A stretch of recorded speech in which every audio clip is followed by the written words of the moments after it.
La economía mexicana está peor de lo que parece. Buenos días familia, bienvenidos un día más a nuestro canal. Antes de empezar, muchísimas gracias por ver mis vídeos. Si os gusta mi contenido, por favor, apretarle bien fuerte al botón de suscribirse ahí abajo. Sabéis que me ayuda muchísimo cuando lo hacéis, así que sin más preámbulos empecemos con el vídeo. Antes de empezar, para todos los que estén viendo este vídeo, quiero anunciar que esto no es un vídeo sobre política, sino estrictamente sobre economía, que es el contenido de este canal. Así que los que no estén a favor de la opinión que voy a expresar en este vídeo, por favor, no lo expresen con insultos en los comentarios.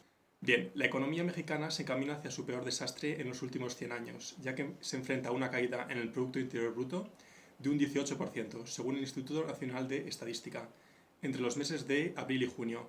Esto es una caída histórica que no ha tenido lugar en el país desde que se tiene registro, prácticamente. Esta caída en la economía se debe principalmente debido a la pandemia del COVID-19, como muchos de ustedes sabrán. Este confinamiento nos ha obligado a muchos a no poder ir a trabajar, a no poder ejercer nuestras labores comerciales, lo que ha precipitado una caída financiera sin precedentes. El problema es que México ya estaba en una situación delicada antes de empezar. La economía de México ya se estaba encogiendo antes de la llegada del virus. Con la llegada al gobierno de Andrés Manuel López Obrador, muchos financieros y inversionistas decidieron abandonar el país ante su controvertido plan de reformas y ante sus desinversiones de grandes proyectos de infraestructura que tenían en ese momento el gobierno anterior de Peña Nieto. Podemos pensar, por ejemplo, en el aeropuerto de Texcoco y muchos otros proyectos que decidieron abandonar. La pandemia simplemente ha sido el último golpe a la delicada situación financiera por la que ya transcurría el país. La actividad industrial, que ha sido la más afectada con la pandemia, ha caído un 23%, empujada por el cierre de muchas plantas manufactureras, muchas fábricas y maquiladoras alrededor de todo el país. Solo la industria manufacturera, que es una fuerte e importante fuente de empleo para muchísima gente, redujo sus horas un 30% desde abril. Esto ha sido una reducción que ha sido casi histórica y no había ocurrido nunca. Mientras tanto, en el mes de abril, una cuarta parte de los trabajadores de la construcción perdieron su empleo, según el Instituto Nacional de Estadística. También podemos ver la inversión fija, la cual es una radiografía de la microeconomía del país. Cayó un 11% en marzo, a su nivel más bajo en 9 años. Si nos fijamos, todos los datos son bastante negativos. No se habían dado nunca desde que se tiene registro y se espera que las cifras en abril sean aún más pronunciadas. El gobierno federal informó de la pérdida de casi 900.000 empleos formales entre abril y marzo, de acuerdo con el Instituto Mexicano del Seguro Social. Estos datos fueron presentados tanto por el gobierno como por el Seguro Social. Sin embargo, se olvidan de que la gran parte de la economía mexicana y el mercado laboral dependen del trabajo informal, que ronda entre el 60%. Si tenemos en cuenta el golpe que ha sufrido esto al mercado laboral, nos dan unos datos de unos 12 millones de pérdidas de empleo y personas que se han quedado sin trabajo ni ingresos. Y lo que es peor, cerca del 20% de las 4 millones de microempresas y empresas medianas del país han cerrado sus puertas debido a que no pueden vender y no tienen ingresos durante estos meses.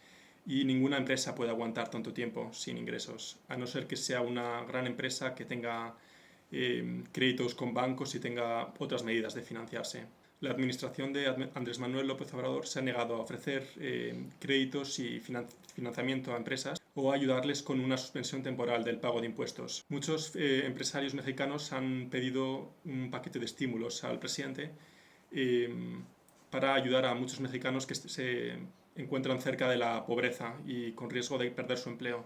El gobierno federal ha rechazado también la creación de un ambicioso paquete de estímulos para los millones de mexicanos que se encuentran en riesgo de caer en la pobreza. Y lo que es peor aún, la mayoría de los empresarios tienen poca o nula confianza en las medidas del gobierno. Muchos creen que el gobierno no va a mejorar la economía ni la seguridad y que la situación económica puede seguir empeorando en los próximos meses. Una de las medidas más importantes que se han tomado hasta ahora han sido el refuerzo por parte de Banxico con apoyos financieros a pequeñas y medianas empresas.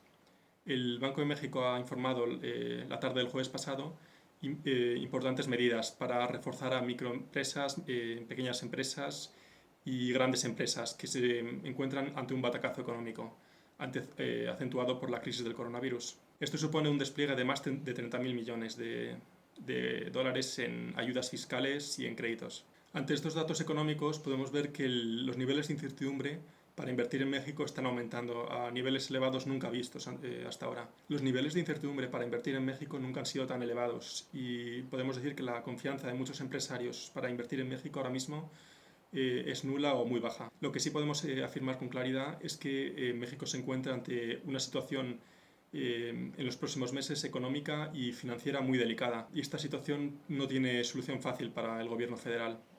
A muchos trabajadores que han perdido su empleo les va a costar mucho esfuerzo encontrar un trabajo, ya que muchas empresas ya han cerrado o se perdieron este año con la pandemia. El gobierno federal no se está tomando suficientemente en serio la situación del coronavirus. Si siguen cerrando empresas y si siguen despidiendo trabajadores, bajará el consumo y va a subir la incertidumbre y la confianza internacional en este país. Todos estos datos son muy significativos, pero tenemos que tener en cuenta que solo calculan los empleos formales que se registran en México. Y como ya hemos visto antes, la mayoría de la economía en México sigue siendo informal.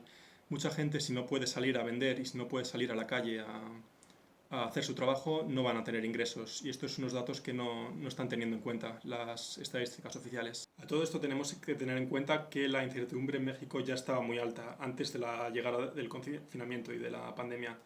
En el año anterior, en 2019, el país apenas creció en niveles económicos y en niveles financieros debido al alto grado de incertidumbre que tenía el país. Incertidumbre política, incertidumbre económica y muchos planes de inversión gubernamentales no se sabía y estaban en el aire cómo iban a transcurrir. Todo lo que sabemos hasta ahora es que en México el gobierno federal ha tomado la decisión de no apoyar al empresariado. Pues bien, hasta aquí nuestro análisis de este vídeo. Recordar que es un análisis económico y financiero y para nada político. Si os ha gustado, por favor, dejármelo saber en los comentarios y darle like bien fuerte a este vídeo. Y nos vemos en el próximo vídeo.